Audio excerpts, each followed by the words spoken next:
적어도 수행원 몇 명과 함께 대리 운전을 해서 오실 줄 알았더니 혼자 운전을 해가지고 지하 4층에 혼자 어슬렁거리는 걸 저희 작가들이 뛰어내려서 주워왔어요. 아, 그렇게 표현하시면 안 되고요. 그리고 그 유명한 가방 있지 않습니까? 예. 가방 들고 다 떨어진 거. 그 바꾸시지도 못하죠, 이제. 예, 뭐, 사실 제 1,000원 뭐 바꾸든지 아니면 이제 좀 칠을 새로 하든지 이렇게 하라고 자꾸 이제. 왜냐면 가방 오니까. 예. 위원장님보다 가방을 먼저 찍어요, 사람들이. 네. 밖에서. 예. 작가들이 자기들 찍고 막 들고. 예.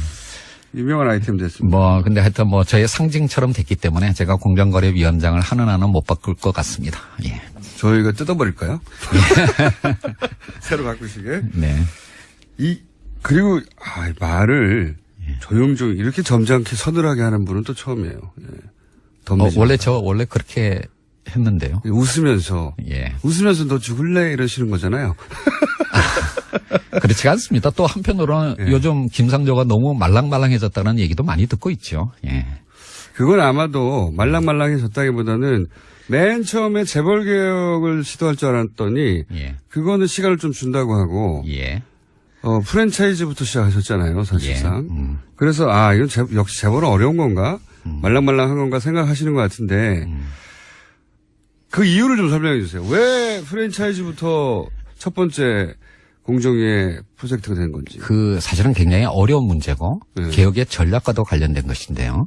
크게 보면 두 가지 접근 방법이 있을 수가 있습니다. 뭐 옛날에 사회주의 국가의 체제 전환 경험을 비춰본다면 네. 러시아처럼 빅뱅 전략으로 가장 핵심적인 과제부터 먼저 하는 전략이 있을 예를 수가 들어 있는 거고. 삼성을 쾅 때린다든가. 네, 뭐 그렇게 접근할 수도 있는 거고 또 하나는 이제 중국의 만만디 전략처럼 주변에서 이렇게 성과를 만들어가는 그런 전략이 있을 수가 있는데 아마 빅뱅 전략을 취한다면 재벌 개혁을 가장 먼저 해야 되겠죠. 네. 그렇지만 이제 지금의 우리나라의 국회의 어떤 구조라든지 또는 이제 국민들의 어쩌면 두 개의 국가로 쪼개져 있는 이런 상황들을 생각을 한다면 재벌 개혁을 중심으로 하는 빅뱅 전략은 굉장히 큰 논란을 일으키고 우리 사회를 입법도 필요하죠.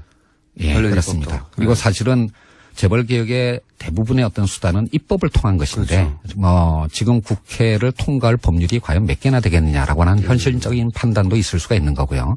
그래서 이제 저 개인적으로는 모든 국민들이 찬성할 수 있는, 공감할 수 있는 그런 개혁 과제, 즉 우리 사회의 을의 눈물을 닦아준다라고 하는 그런 일상생활에서의 어떤 불공정 문제를 먼저 접근함으로써 개혁의 성과를 만들어내고 이것이 후퇴하지 않을 전진을 만들어내는 길이다라고 하는 공감을 만들어내는 전략으로 가는 것이 보다 현명할 수 있다라고 생각을 합니다.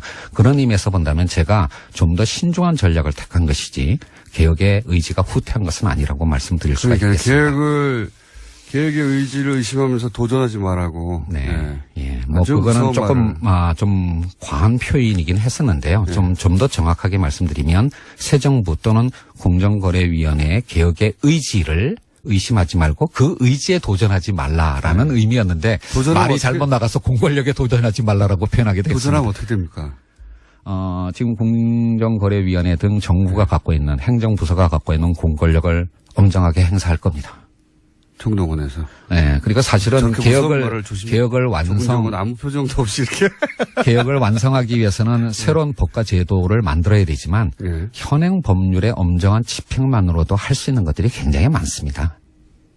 그 점을 잊지 마시기 바랍니다. 아니 이렇게 점잖게 서늘하게 까불면 죽는다는 말을 하시는 분은 처음 봤어요. 도전하지 마라. 그러니까 도전하지 마라. 그 청문회. 예. 청문회를 처음 당해보신 거잖아요. 당연히 그렇습니다. 네. 시민단체에서는 보통 재벌들을 청문하는 거죠. 사회적으로. 네, 사실 작년 말에 국정농단 청문회 때 제가 진술인으로도 나갔었죠. 그러니까요. 예. 반대편에만 서 계시다가 예. 청문을 당해보셨잖아요. 그렇습니다. 기분이 어떠시던가요? 어느 의원님께서 이런 말씀을 하시더라고요. 정치인은 선거를 한번 치르면 겸손해지고 공직자는 청문회를 한번 경험하면 겸손해진다라고 하던데요. 정말 많은 겸손을 배우게 됐습니다. 공정위원장이 되고 싶어서. 아닙니다. 하여튼 제 나름대로는 20년 동안 시민운동을 하면서 나름의 원칙을 갖고 살았다라고 했는데 그게 굉장히 다른 분들의 시선에 의하면 기준에 의하면 알량한 것일 수도 있다라고 하는 것을 느낀 것이죠. 그렇다기보다는 문제가 안 되는 거를 정치적으로 문제 삼아서 억지를 부린 거 아니었습니까? 실제로 이건 내가 정말 잘못했구나 반성하고 그러니까 나는 잘한다고 했는데 다른 사람의 눈은 다르게 보일 수도 있었다 이게 아니라 진짜로 잘못했다고 반성하신 거 있어요? 제가 이 나이까지 살아오면서 왜 잘못이 없었겠습니까? 이제 그런 거에 대해서는 그 청문회 과정에서 다 인정을 하고 또 송구스럽다는 말씀도 여러 차례 드렸고요. 그렇지만 이제 솔직히 말씀드리면 네, 솔직히 말씀해 주세요. 예. 현재 4당 구조 또는 정의당까지 합치면 5당으로 돼 있는 우리나라의 국회 구조에서 이제 정책 검증보다는 각 당의 이제 입장이 앞서는 그런 청문회였다라고 생각을 하고요. 솔직히 청문 과정에서 제가 의원님과 국민들에게 말씀드리고 싶은 공정거래위원장이 된다면 무엇을 어떻게 하겠다라고 하는 것을 말씀드릴 기회가 없었다라고 하는 것이 너무나 아쉬웠습니다. 예. 그 문제가 안 되는 걸 문제 삼은 정치적 수사에 화를 안 나셨어요? 그때? 화를 낼 입장이 아니었죠. 나중에 끝나고 나서 지들은 이런 생각 안 하셨어요? 자꾸 그렇게 유도하니까 질문하지 마십시오. 그러니까 조금 있다가 이제 국회 가야 됩니다. 왜냐하면 심지어 부적격 후보였고, 네. 부적격 후보였어요. 기억하시는지 모르겠는데, 네네. 예. 청문 보고서 채택을 거부했습니다. 이 사람 네. 절대 안 된다고. 네. 절대 안 되는 분으로 지목당하신 거죠 그때. 예. 몇몇 장관 후보자들이 비슷한 상황에 있었고요. 아마 제가 사실은 좀 섭섭함을 느끼는 부분이 있다면, 네. 국회보다는 오히려 대통령한테 섭섭함을 느끼고 왜요? 있어요. 왜요? 제가 아주 좋은 기사 나옵니다 이거. 예. 경제부총리보다도 먼저 지명이 됐습니다. 그게 왜 섭섭하십니까? 먼저 매를 맞았다 대표주자로. 그렇죠. 그러니까 제가 국무총리 다음에 지명된 네. 장관 후보자였습니다. 이런 거죠. 김상조 정도면 청문회 가서 맞을 게 없다. 대표주자로 가서 대표로 매를 맞대. 김상조 위원장 정도면 쉽게 통과하겠지 하면서 대표 선수로 내보낸 거죠. 검증 과정에서 사실은 몇 가지가 제가 인정한 것도 있었고요. 사실은. 그런데 이제 대통령께서는 새 정부의 개혁의 상징으로서 아마 공정거래위원장으로 저를 이제 지명하신 것 같은데. 왜 섭섭하십니까 그게? 이제 그러다 보니까 집중 포화를 받게 된 것이죠. 그러니까요. 쌤통이네요. 정말로 저도 사실은 지명을 받고 난 다음에 갑자기 이제 연락을 받았는데요. 이거 경제부총리보다도 먼저 지명돼도 되나 이제 이런 어떤 우려를 했고요. 그리고 그 우려가 현실이 됐던 겁니다. 그런 의미였겠죠. 이게 말씀하셨듯이 공정하지 않다는 우리 사회가 기본적으로. 예. 공정거래위원장이 직접 되시고 나니까 예. 시민단체 장일대하고 이 시장을 보거나 혹은 공정거래를 보는 시각 혹은 정보의 차이가 있습니까? 내가 이걸 잘 몰랐었구나라든가. 그런 건 아니에요. 사실은 제가 20년 동안 시민단체 활동을 하면서 가장 많이 들여다본 정부 부서가 공정위와 금융위였습니다. 네. 그래서. 그럼 다음에 금융위원장 하실 겁니까? 그런 말씀 하지 마시고요. 근데 이제 따라서 제가 아주 디테일한 어떤 내용까지는 아니라고 하더라도 네. 공정위가 하는 중요한 업무들에 대해서는 사실은 대부분은 알고 있었고요. 그리고 실제로 그것의 20년의 역사도 대부분 알고 있었기 때문에, 이거는 나도 몰랐다라고 하는 그런 거는 그렇게 많지는 않았습니다. 그래서 지금까지는 적어도 좀, 익숙한 어떤 일을 하고 있다라는 느낌을 갖고 있고요. 다만, 우리 사회에 만연된 그런 불공정성을 개혁하기 위해서 이제 시민단체와는 다른 입장이니까 이제 시민단체는 비판을 하고 대안을 제시하는 데까지만 하면 됐지만 공정거래위원장은 그 대안을 실현하고 집행해야 되는 일까지 해야 되기 때문에 좀 더 많은 고민을 하고 있다. 결과로 평가받게 되겠죠. 당연히. 그렇습니다. 지금 이제 한 2달 정도 됐는데요. 예. 취임한 지. 근데 지금까지는 이제 목소리만으로도 평가를 받을 수 있었지만 이제 지금부터는 성과를 내야 됩니다. 예. 그 예측 가능한 재벌 개혁이라는 표현을 쓰셨어요. 예. 그러니까 빅뱅처럼 누가 뭘 어떻게 하는지 모르게 갑자기 예.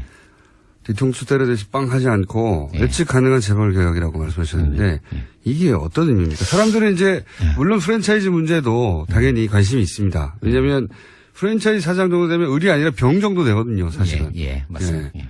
그 위에 대기업이 있고 그다음에 프랜차이즈가 있고 그다음에 자기들은 병 정도 된다라고 생각하잖아요.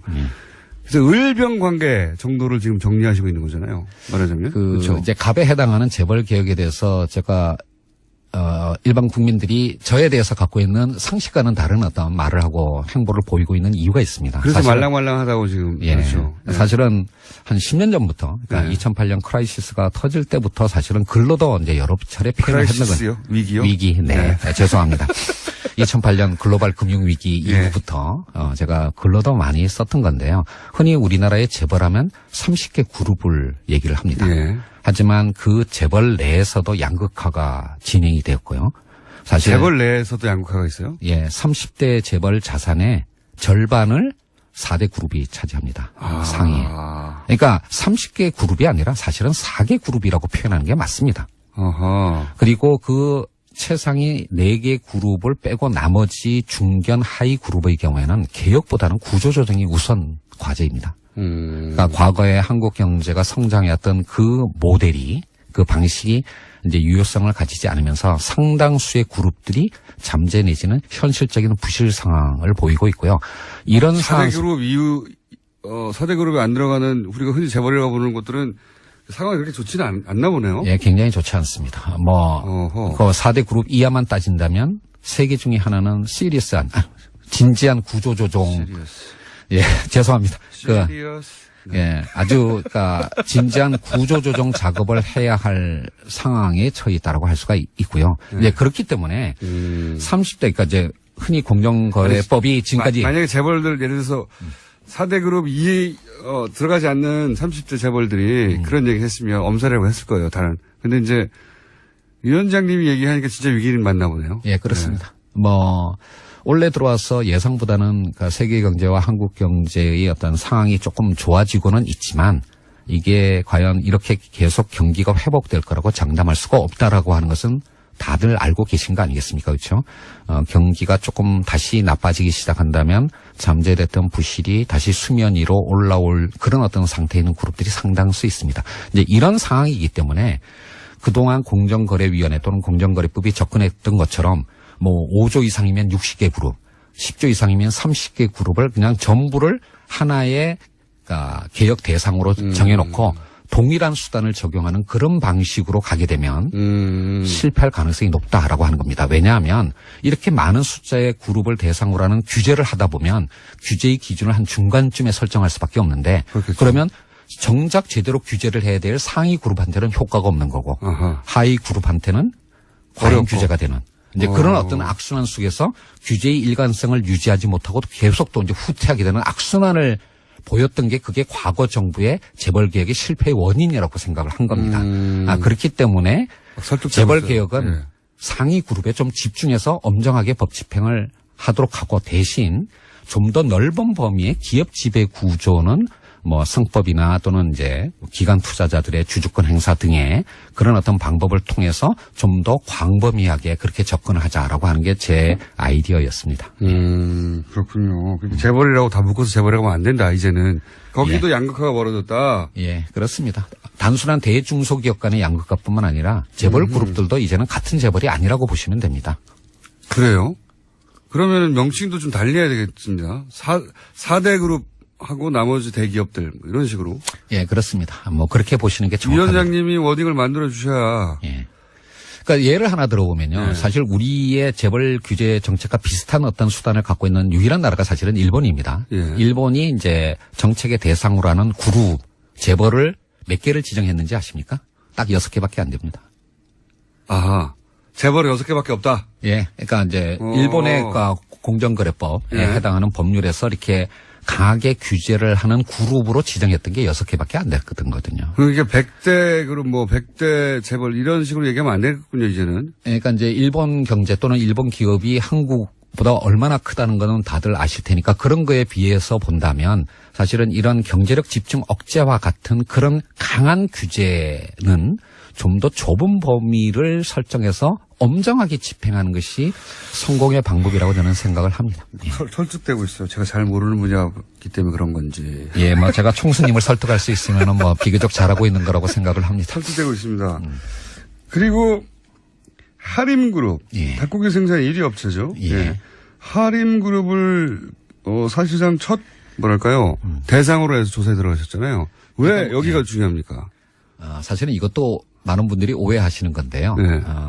사실 공정거래위원회가 올해 초에 업무 계획으로 예. 45개 민간 재벌측가 총수가 있는 저 같은 예, 45개 그룹을 대상으로 서면 실태 조사를 이미 했습니다. 그러니까 새 정부가 출범하기도 전에 이미 예, 그래서 이제 제가 취임할 즈음에 그 서면 실태 조사가 대충 마무리된 결과는 상황이었고요. 그래서 저는 운이 좋았던 거죠. 그 결과를 받아서 일감 몰아주기의 혐의가 좀 강하게 나타나는. 뭐냐면 서면 조사만으로는 현실을 알기는 어려우니까 이제 현장 조사를 나가야 되지 않겠습니까? 이제 그런 현장 조사를 나갈 수 있는 서면 조사 결과가 제가 딱 취임하면서 제 손에 쥐어진 겁니다. 그래서 이제 대상이 되는 그룹들이 이제 뭐 여러 개가 있었는데요. 뭐 그 중에서 지금 몇 개의 그룹을 조사할 예정이다 또는 조사하고 있다 이런 말씀은 절대 드릴 수가 없습니다. 예, 이런 개별 기업에 대한 조사는 언제까지나 확인도 부인도 하지 않는 그런 입장을 갖고 있는데요. 뭐 하림의 경우에는 이미 언론 보도가 된 상황이고 뭐 일감 몰아주기 부분과 함께 일감 몰아주기가 왜 나쁜지 좀 설명해 주십시오. 이거는 이제 재벌의 어떤 부와 경영권의 승계와 관련된 문제인데요. 뭐 다들 아시는 것처럼 옛날에는 그냥 공익재단을 이용하기도 하고 물타기 증자를 하는 게 1세대 방식이었습니다. 그러다가 이제 요즘 논란이 되는 이재용 부회장 등등의 뭐 전환사채라든지 같은 이제 주식과 연계되는 회사채를 이용하는 그런 방식이 2단계였고 일감 몰아주기가 이제 부의 편법 승계의 3단계쯤 해당하는 어떤 방식이라고 할 수가 있는데요. 왜 그렇습니까? 그러니까 이제 그룹이다 보니까 그러니까 그룹 계열사의 물량만으로도 상당한 정도의 일감을 마련할 수 있는 그런 사업들이 꽤 있습니다. 가장 대표적인 것이 물류라든지 아니면 계열사들의 전산 관리 이런 것들은 뭐 수십 개의 계열사가 있는 그룹 정도라면 그룹 계열사의 물량만으로도 충분한 정도의 회사 경영이 가능하지 않겠습니까? 그런 회사가 있는 것은 당연한 건데 그 회사의 주식을 총수 일가가 갖는 겁니다. 그래서 계열사의 물량을 몰아줌으로써 거기서부터 발생하는 어떤 수익을 계열사가 아니라 또는 계열사의 주주들이 아니라 총수 일가가 가져간다라는 것이 이제 일감 몰아주기의 본질인데요. 이것이 가지는 의미는 두 가지입니다. 첫 번째는 부와 경영권의 편법 승계의 씨앗이 된다라고 하는 것도 문제이지만 그 돈으로 또 자기 주식을 늘릴 수 있으니까요. 그리고 이제 대를 이어서 승계를 하는 문제가 있는 거예요. 그런데 두 번째 보다 심각한 문제가 있습니다. 바로 이런 일감 몰아주기가 주로 이루어지는 영역이 작은 어떤 중소기업들이나 영세 자영업자들이 밀집되어 있는 영역이에요. 그게 어떤 의미죠? 그러니까 골목 상권 문제, 그러니까 대형마트 또는 물류 또는 그러니까 건물 관리 또는 이제 그 전산 관리 이제 이런 쪽이 사실은 중소기업들이나 자영업자들이 해야 할 영역인데 여기에 이제 총수 일가가 주식을 갖고 있는 회사가 뚝 들어가 버리면 거기가 완전히 생태계가 황폐해지는 겁니다. 예를 들면 한때 뭐 90년대까지만 하더라도 우리나라 대학의 전산학과가 공대에서는 가장 인기 학과였습니다. 지금은 가장 인기가 없는 학과가 됐습니다. 왜냐하면 전산학과를 졸업해봐야 재벌 계열사의 하청업체밖에 직원밖에 비정규직 직원밖에 안 된다는 걸 이미 알게 된 것이죠. 이런 식으로 했기 때문에 인터넷 강국인 한국이 제대로 된 전산관리 회사가 하나도 존재하지 않게 된 것입니다. 다 구멍가게 역할밖에 안 되니까요. 이렇게 쉽게 설명하시지. 그래서 그 일감 몰아주기는 단순히 부와 경영권의 편법 승계를 차단한다는 의미뿐만 아니라 이른바 우리나라 기업의 생태계를 복원한다. 그래서 중소기업이 대기업으로 큰 그룹으로 성장할 수 있는 이 기업의 성장 사다리를 복원한다라는 의미에서 보다 중요한 과제라고 할 수가 있겠습니다. 그래서 사실 재벌 개혁 중에서 뭐 이런 어떤 그러니까 뭐 순환 출자 문제나 금산 분리 문제도 물론 중요한 거지만 제가 또는 공정거래위원회가 단기적으로 집중하는 게 바로 일감 몰아주기 규제에 대한 엄정한 법 집행을 강조하는 이유가 여기 있습니다. 그런 거군요. 저는 그냥 대기업끼리 자기들 일감 몰아주는 거가 불공정할 수는 있지만 시장에서 뭐 그렇게까지 큰 문제인가 최우선인가 했더니 실제로는 서민들로부터 돈을 뽑아내서 재벌 3세들이 자기 경영권을 확보하는 구조를 만들어낸 거네요. 뭐 MRO라는 예를 하나 들어보면 될 것 같은데요. 뭐 큰 그룹 몇만 명, 몇십만 명이 일하는 그룹이니까 거기서 사용하는 사무 용기가 얼마나 많겠습니까? 네. 뭐 볼펜 이런 것들이요. 근데 그런 것들을 옛날에는 주변에 문방구에서 직접 샀습니다. 근데 그거를 이제 조달하는 계열사를 하나 세운 거예요. 그러니까 주변에 문방구가 다 사라지는 거죠. 다 망하는 거죠. 지금 문자가 엄청나게 쏟아지고 있어요. 우리 상조 하고 싶은 거 다 해. 이건 문재인 대통령이 주로 받던 응원인데. 예. 확 이해가 되어버렸어요. 아무래도 교수님으로 돌아가셔야 될 것 같은데. 예, 뭐. 제가 그래서 저는 그러니까 제가 50이라는 사실을 잊지 않고 있습니다. 그러니까 뭐 정년할 때까지 공무원을 할 생각은 없습니다. 그러면 혹시 이거 곁가지 질문인데 위원장님 다음에 예. 다른 공직도 하실 생각이 있어요? 그런 그러니까 내일을 알 수 없는 사회에 살고 있는 것이 대한민국입니다. 뭐 그런 말씀 하지 수도 마시고. 있다는 얘기. 상황이 되면 하실 수도 있다는 이런 아니요. 출마 선언 아닙니까 이건? 저를 죽이시는 발언이고요. 저는 솔직히 말해서 지금의 제 목표는 공정거래위원장 임기 3년을 채우는 겁니다. 공정거래위원장이 임기를 다 못하는 적이 있습니까? 예, 그렇습니다. 아마 지금까지 공정거래위원장 중에서 임기 3년을 채우지 못하신 분들이 훨씬 많습니다. 한 가지만 더, 이 시간이 이렇게 빨리 가나, 이거. 다음에 한 번 더 나와주세요. 저희가 1시간 뽑아놓을 테니까. 그러니까 공정하게 다른 방송사를 다 돈 다음에 오겠습니다. 다 돈 다음에 다시 시작하는 첫 번째 방송은 저희 방송을 해주시는 것으로. 뭐 그것까진 예, 그거는 약속드리겠습니다. 예. 좋습니다. 아마 근데 다 돌려면은 제 임기 3년을 다 지나갈 겁니다. 다시는 안 나오신다는 거 아닙니까? 저희가 그러면 글로 갈 수도 있어요. 바쁘시면. 네, 알겠습니다. 출장 인터뷰. 이번에 마지막 질문인데요. 사실 더 할 게 많은데 시간이 없어요. 이걸 바로 질문을 드려야겠네요. 2분 내에 답변해 주십시오. 네. 이재용 삼성 부회장 재판에 증인으로 수사하셨습니까? 네. 물론 이제 공직자시니까, 그리고 재판부가 판단을 내리니까, 네. 다른 말씀하실 수 없더라도, 이재용 부회장이 여기서 무죄를 받을 수도 있지 않습니까? 재판부의 판단으로. 그렇습니다. 예. 핵심적인 어떤 혐의인 뇌물죄에 관해서는 결과를 정당하기 어렵습니다. 보시기엔 어떻습니까? 아마 지난번에 여기 출연했을 때 제가 말했던 것 같은데요. 반반이라고 생각합니다. 즉 가능성은 반반인데, 예. 그거는 사법부가 판단하겠죠. 그 사법부의 판단에 대한 가능성이 아니라, 보시기에 죄가 있다고 보십니까?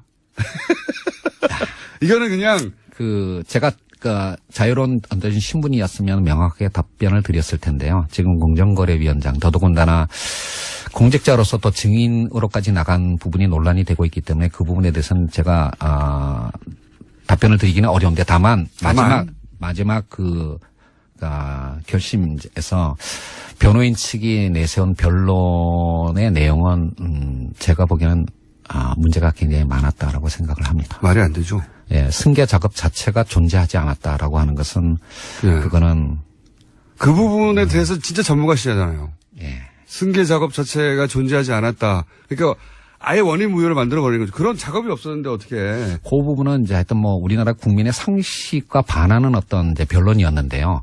그거 자체보다도 더 큰 문제는 그렇게 변론을 함으로써 저는 이재용 부회장의 평판에 더 나쁜 영향을 미쳤다라고 생각을 합니다. 이게 이재용 부회장과 삼성의 미래에는 더 큰 비용을 만들어낸 것이라고 생각을 합니다. 공정위원장이 되고 싶어서. 아닙니다. 하여튼 제 나름대로는 20년 동안 시민운동을 하면서 예. 나름의 원칙을 갖고 살았다라고 했는데 그게 굉장히 다른 분들의 시선에 의하면 기준에 의하면 알량한 것일 수도 있다라고 하는 것을 느낀 것이죠. 그렇다기보다는 문제가 안 되는 거를 정치적으로 문제 삼아서 억지를 부린 거 아니었습니까? 실제로 이건 내가 정말 잘못했구나 반성하고 그러니까 나는 잘한다고 했는데 다른 사람의 눈은 다르게 보일 수도 있었다 이게 아니라 진짜로 잘못했다고 반성하신 거 있어요? 제가 이 나이까지 살아오면서 왜 잘못이 없었겠습니까? 이제 그런 거에 대해서는 그 청문회 과정에서 다 인정을 하고 또 송구스럽다는 말씀도 여러 차례 드렸고요. 그렇지만 이제 솔직히 말씀드리면 네, 솔직히 말씀해 주세요. 예. 뭐 현재 4당 구조 또는 뭐 정의당까지 합치면 5당으로 돼 있는 우리나라의 국회 구조에서 이제 정책 검증보다는 각 당의 이제 입장이 앞서는 그런 청문회였다라고 생각을 하고요.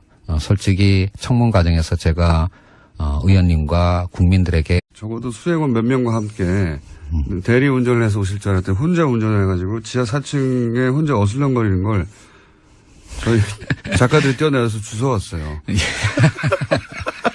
그렇게 표현하시면 안 되고요. 그리고 그 유명한 가방 있지 않습니까? 예. 가방 들고 다 떨어진 거. 그거 바꾸시지도 못하죠, 이제. 예, 뭐, 사실 바꾸고 싶은데. 제 천원 뭐 바꾸든지 아니면 이제 좀 칠을 새로 하든지 이렇게 하라고 자꾸 이제.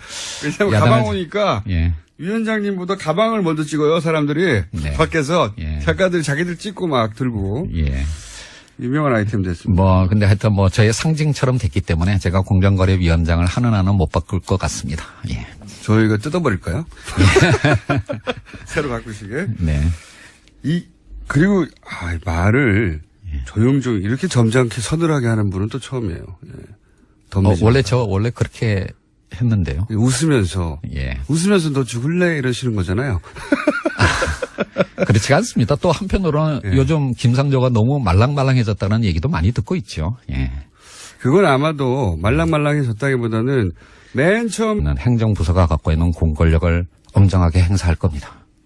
총동원에서. 네, 그리고 사실은 저렇게 무서운 말을 개혁을 조금조금은 아무 표정도 없이 이렇게. 개혁을 완성하기 위해서는 새로운 법과 제도를 만들어야 되지만 예. 현행 법률의 엄정한 집행만으로도 할 수 있는 것들이 굉장히 많습니다. 그 점을 잊지 마시기 바랍니다. 아니, 이렇게 점잖게 서늘하게 까불면 죽는다는 말을 하시는 분은 처음 봤어요. 도전하지 마라. 아니면 도전하지 마라. 그 청문회. 예. 청문회를 처음 당해보신 거잖아요. 당연히 그렇습니다. 네. 시민단체에서는 보통, 재벌들을 청문하는 거죠. 사회적으로. 예, 사실 작년 말에, 국정농단 청문회 때 제가 진술인으로도 나갔었죠. 그러니까요. 예. 반대편에만 서 계시다가. 예. 청문을 당해보셨잖아요. 그렇습니다. 기분이 어떠시던가요? 어느 의원님께서 이런 말씀을 하시더라고요. 정치인은 선거를 한번 치르면 겸손해지고 공직자는 청문회를 한번 경험하면 겸손해진다라고 네. 하던데요. 정말 많은 겸손을 배우게 됐습니다. 처음에 재벌개혁을 시도할 줄 알았더니 예. 그거는 시간을 좀 준다고 하고 예. 프랜차이즈부터 시작하셨잖아요. 사실상. 예. 그래서 이건 역시 재벌은 어려운 건가? 말랑말랑한 건가 생각하시는 것 같은데 그 이유를 좀 설명해 주세요. 왜 프랜차이즈부터 첫 번째 공정위의 프로젝트가 된 건지. 사실은 굉장히 어려운 문제고 네. 개혁의 전략과도 관련된 것인데요. 크게 보면 두 가지 접근 방법이 있을 수가 있습니다. 뭐 옛날에 사회주의 국가의 체제 전환 경험을 비춰본다면 네. 러시아처럼 빅뱅 전략으로 가장 핵심적인 과제부터 먼저 하는 전략이 있을 예를 수가 들어 있는 거고. 삼성을 쾅 때린다든가. 네, 뭐 그렇게 접근할 수도 있는 거고 또 하나는 이제 중국의 만만디 전략처럼 주변에서 이렇게 성과를 만들어가는 그런 전략이 있을 수가 있는데 아마 빅뱅 전략을 취한다면 재벌 개혁을 가장 먼저 해야 되겠죠. 네. 그렇지만 이제 지금의 우리나라의 국회의 어떤 구조라든지 또는 이제 국민들의 어쩌면 두 개의 국가로 쪼개져 있는 이런 상황들을 생각을 한다면 재벌 개혁을 중심으로 하는 빅뱅 전략은 굉장히 큰 논란을 일으키고 우리 사회를 입법도 필요하죠. 예, 관련 그렇습니다. 입법도. 그리고 사실은 재벌 개혁의 대부분의 어떤 수단은 입법을 통한 것인데, 그렇죠. 지금 국회를 통과할 법률이 과연 몇 개나 되겠느냐라고 하는 현실적인 판단도 있을 수가 있는 거고요. 그래서 이제 저 개인적으로는 모든 국민들이 찬성할 수 있는, 공감할 수 있는 그런 개혁과제, 즉 우리 사회의 을의 눈물을 닦아준다라고 하는 그런 일상생활에서의 어떤 불공정 문제를 먼저 접근함으로써 개혁의 성과를 만들어내고 이것이 후퇴하지 않을 전진을 만들어내는 길이다라고 하는 공감을 만들어내는 전략으로 가는 것이 보다 현명할 수 있다라고 생각을 합니다. 그런 의미에서 본다면 제가 좀 더 신중한 전략을 택한 것이지 개혁의 의지가 후퇴한 것은 아니라고 말씀드릴 수가 있겠습니다. 개혁의 의지를 의심하면서 도전하지 말라고. 네. 예. 뭐 아주 그거는 무서운 조금 좀 과한 표현이긴 했었는데요. 좀 더 정확하게 말씀드리면 새 정부 또는 공정거래위원회의 개혁의 의지를 의심하지 말고 그 의지에 도전하지 말라라는 의미였는데 말이 잘못 나가서 공권력에 도전하지 말라라고 표현하게 됐습니다. 도전하면 어떻게 됩니까? 지금 공정거래위원회 등 정부가 갖고 있는